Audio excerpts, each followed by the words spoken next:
Hold up. So, first of all, I haven't showered in days, and I just woke up from a nap, and it's almost 4 in the morning. I don't care about how I look right now. I've been having a really hard time.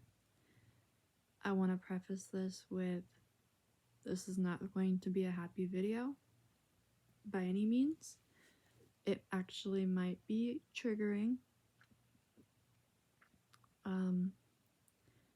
So I just want to say that before I begin. I don't want to make it too long. I don't really want to talk that much about it. It's really hard for me. So I'm going to try to do the most shortened version that I can possible. So on the night of Father's Day, okay, actually, let me just rewind. I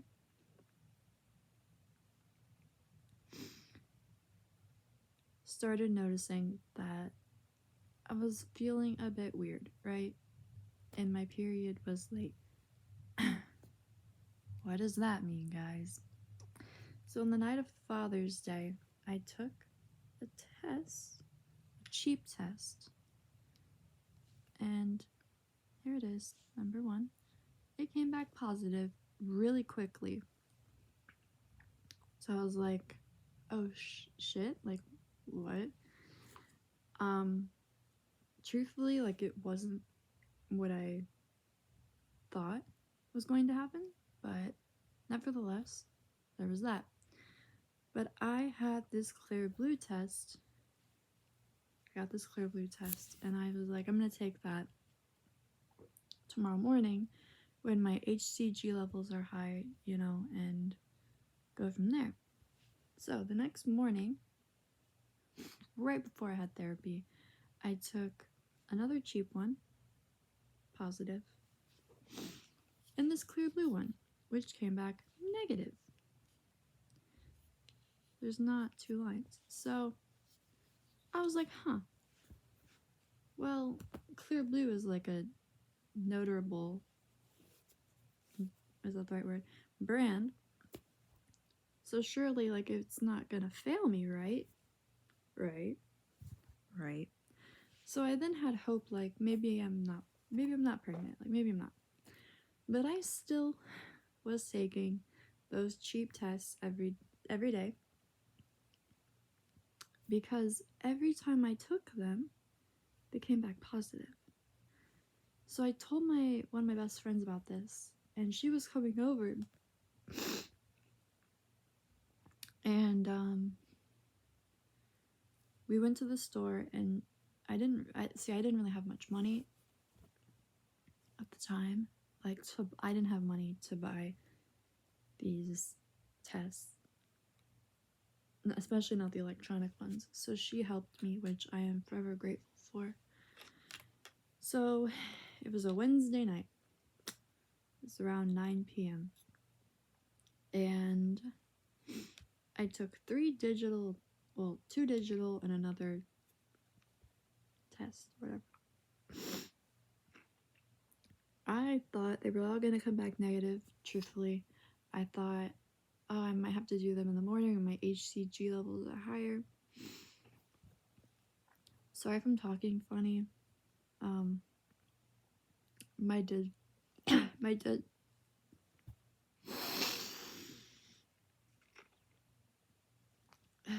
I don't really wear my dentures much anymore. I've been so sick, so. And I haven't gone back to the dentist because I've been really sick. And someone commented on one of my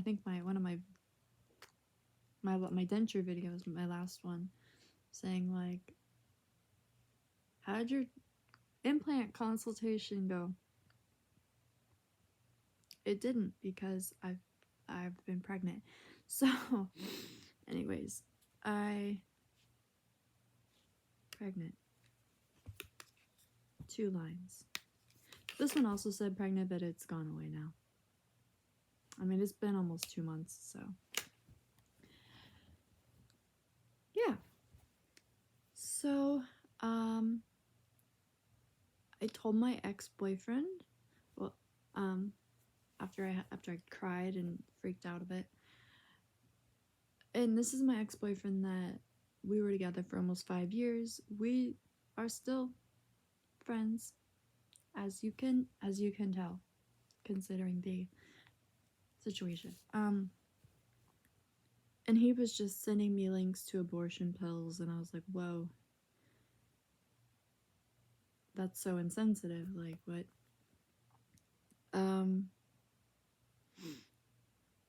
He really wanted me to have an abortion, and I was like, I really need to think about this and do research on these pills, because I can't go to abortion clinic. The closest one is like a half hour away or more, and because of my agoraphobia, I can't do that.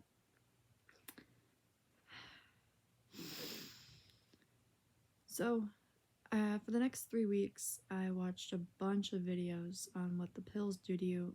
I know my clonazepam had an interaction with one of them, and I can't swallow pills, and one of them you can't break in half or anything. The other one apparently dissolves under your tongue. I don't care. I didn't want to take them. And I felt like he was really pressuring me to get the abortion. He was even making some suicidal threats if I didn't. I felt very overwhelmed, and I was having severe morning sickness. I was just exhausted. I was having so many symptoms, from the pregnancy, and he was not being supportive. He didn't want to talk to me about it. Eventually, I told him I was going to go through with this, and I wanted to make an appointment at an OBGYN to get an ultrasound. And he had a bit of a hard time coming to terms with it. Like, come on, man. But he came around, and on August 10th, so 4 days ago now, it's because it's past midnight, I went to my first prenatal visit.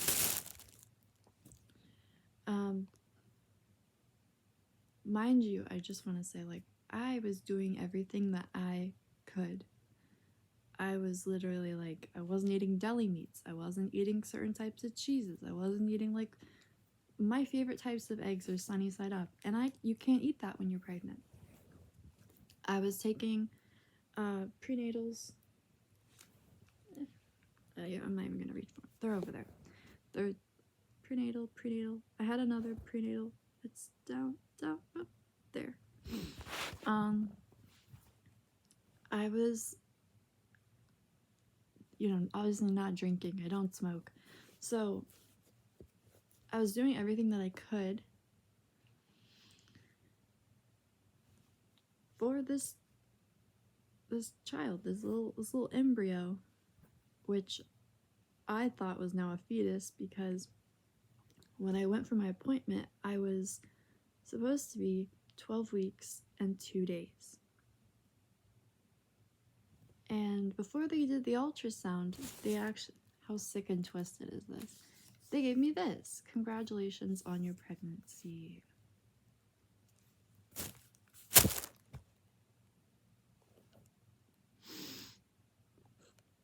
Then we do the ultrasound. And mind you, I've actually never gone to a gynecologist before. I'm 28 years old and I've never gone to a gynecologist. It was scary for me.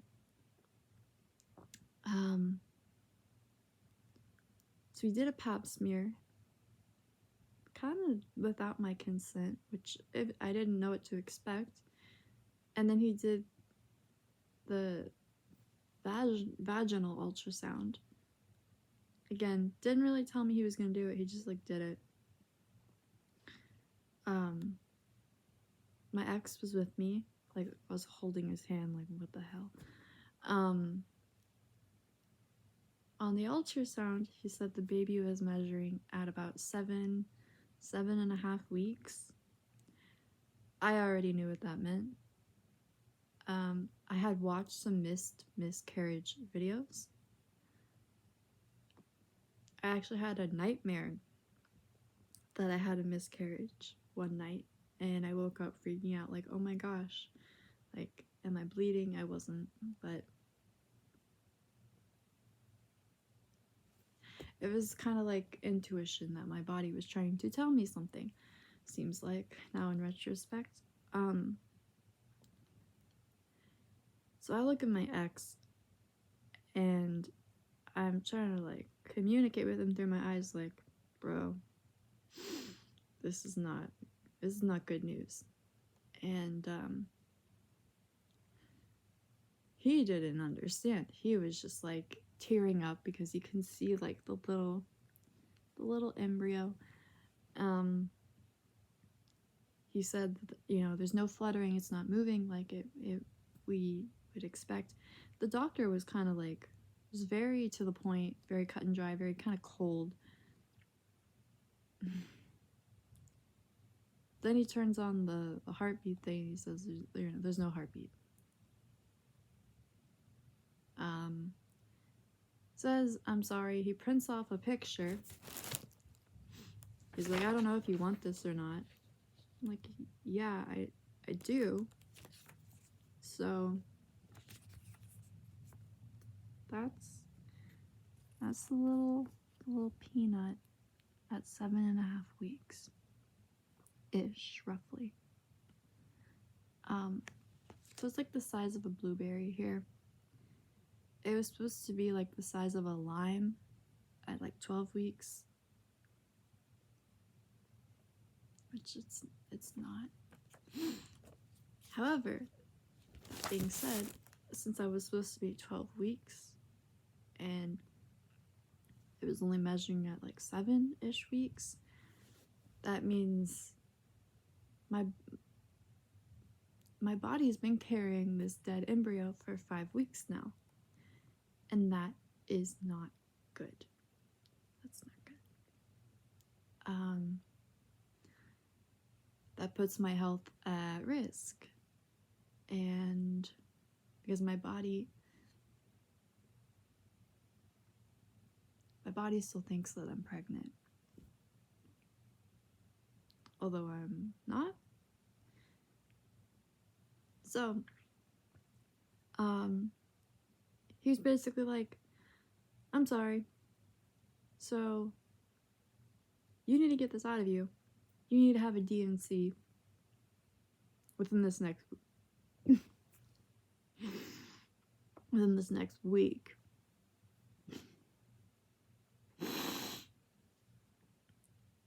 And I was just like, can I go home and think about it? Like, I felt very overwhelmed. Everyone at the office was just kind of telling me, like, you need to do this, like, soon. And someone's gonna call you tomorrow to set up the D&C and blah blah blah.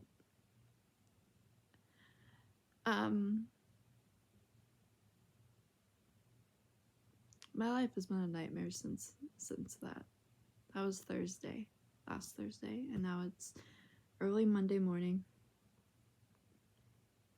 They called me on Friday to schedule it, and my D&C is tomorrow, Tuesday. I have to be at the hospital at 5 a.m. and my surgery is at 7:30 a.m.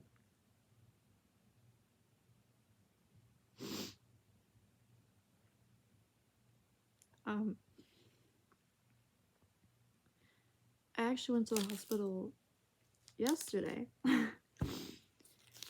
because so Friday night, so I started having cramping, which I chalked up to being from the pap smear.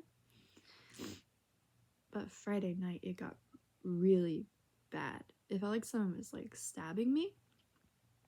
So then Saturday night, TMI, I started having some weird stuff happening. How about that?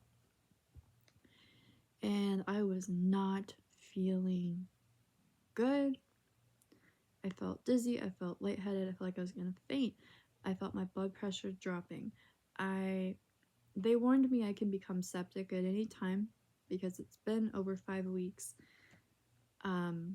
Therefore, I can get infected very easily. So they told me to keep a lookout for it. So I started having all these symptoms, and I'm starting to get really worried. And there's stuff coming out of me that's not blood, mind you. So I'm like, what the hell? It's like an infection. And I was in a lot of pain. So I went to the hospital. They ran a lot of tests on me. They actually wanted to speed up the process and try to do the DNC yesterday. But my doctor wouldn't come in, of course. I mean, whatever. They wanted to give me pills to start speeding up the process. The staff was really wonderful. Honestly, they were so nice. Way nicer than anyone at that gynecologist office I went to. I just went to the closest one near my house. I'm never going there again after this is all done and over with. Like that doctor is going to be performing my DNC. Which, if you don't know what a DNC is, I didn't really either. I still don't fully understand. I mean, I understand. I'm going to be put under, and it's like a 15-minute surgery. It's called a, wait. What is it again? I'm not the right person to talk about this because like I really am so uneducated when it comes to gynecology stuff and like all this. I don't know anything. I've learned a lot in these past 2 months.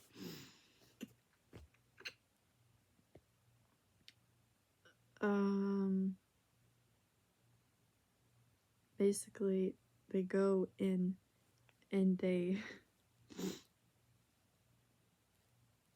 take out the embryo.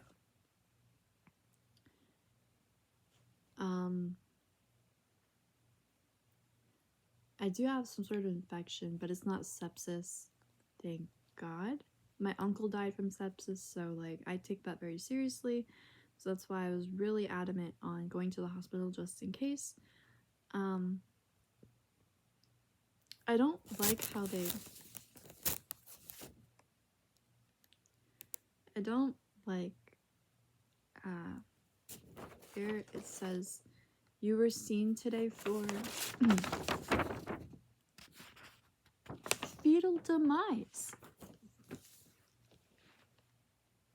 Fetal demise.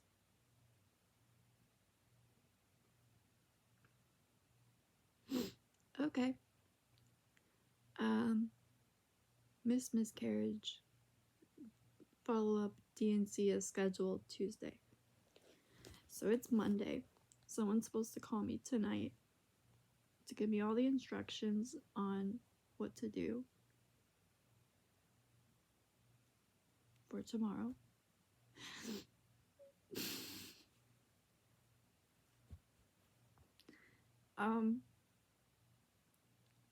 I want to be completely transparent. I'm having a really, really rough time. I've cried so much since I left that appointment on Thursday.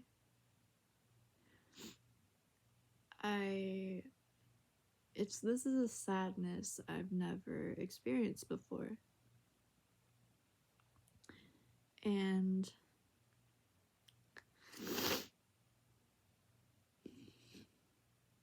I'm scared. Like, I feel so many different emotions because here I am scared that I need to get this obviously out of me because my body's not doing it naturally. Although I started bleeding yesterday. It's like very light spotting. The cramps, it's so sick and twisted because it's like I'm having cramps from the miscarriage. Yet I'm still having pregnancy symptoms because my body still thinks I'm pregnant. How can these two things be true at once? They're not.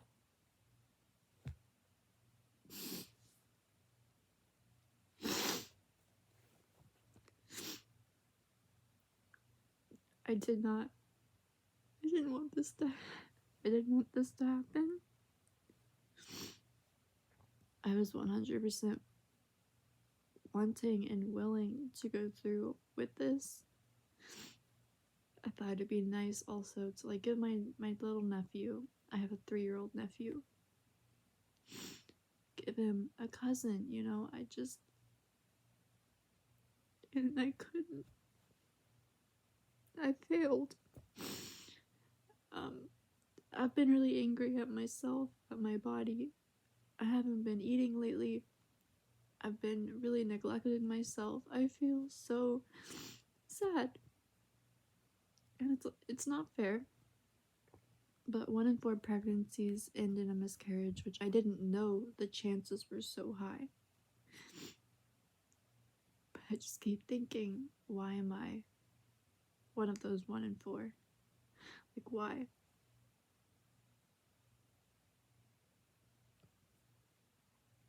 So, I'm terrified of being put under. Now, I was under twilight sedation for my dental surgery. This I will be put under complete general anesthesia, which I've never done.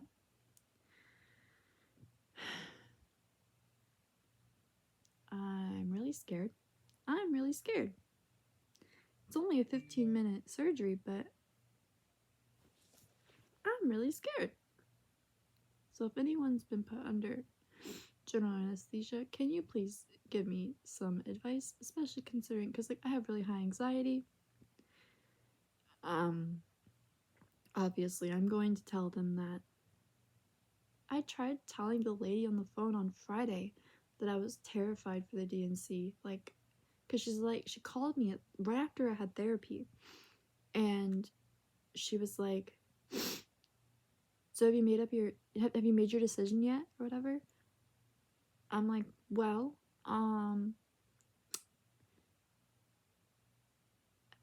not, I guess waiting for it naturally is too risky. I realized that. They didn't give me any options for pills, so I said the DNC seems like the safest option. So I guess, yeah, that. But I'm really scared. Like, I'm terrified of doing the DNC. And she just goes, well, you don't need to be terrified about the DNC. What you need to be terrified about is the cost.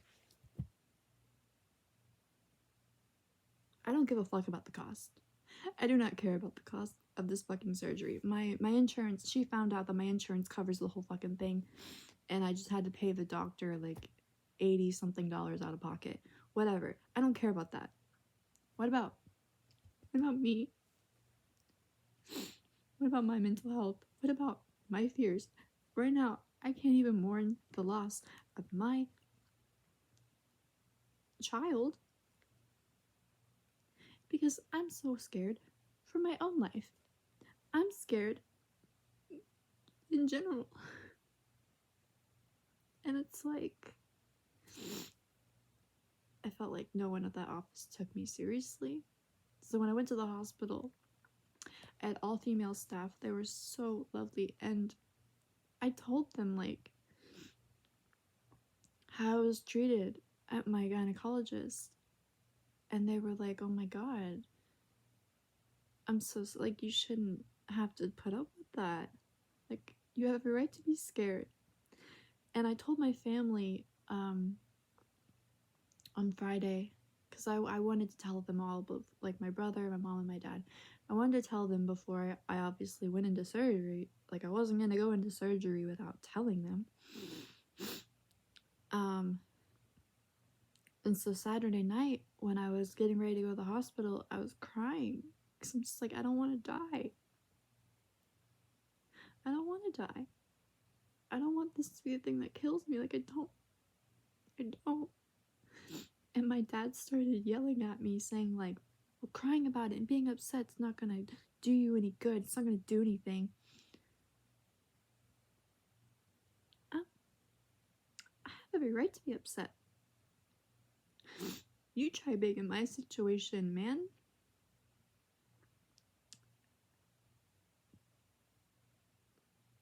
My mom kind of stood up for me, but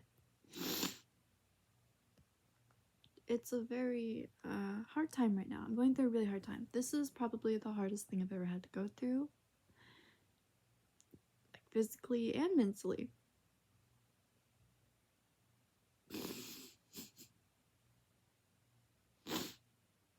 It really sucks. It really, really sucks. I wouldn't wish this upon anybody. So, yeah. Again, if anyone has any advice for the surgery tomorrow, or just words of encouragement, just anything, please. Just please. Because I'm so scared.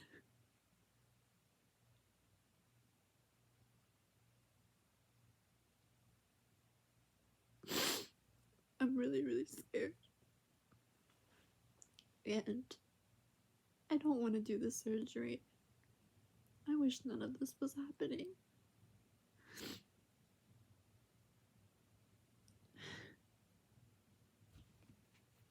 But yeah.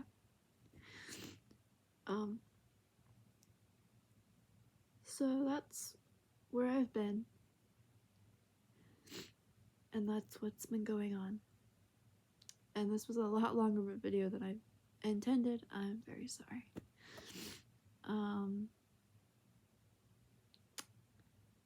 Yeah. Sorry this wasn't a happy video. I'm not happy right now.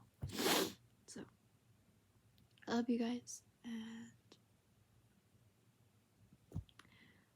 I guess I'll see you on the flip side of things. Probably will not make a video before surgery. Who knows? I don't know. Maybe I will. I don't know. But probably not. So wish me luck.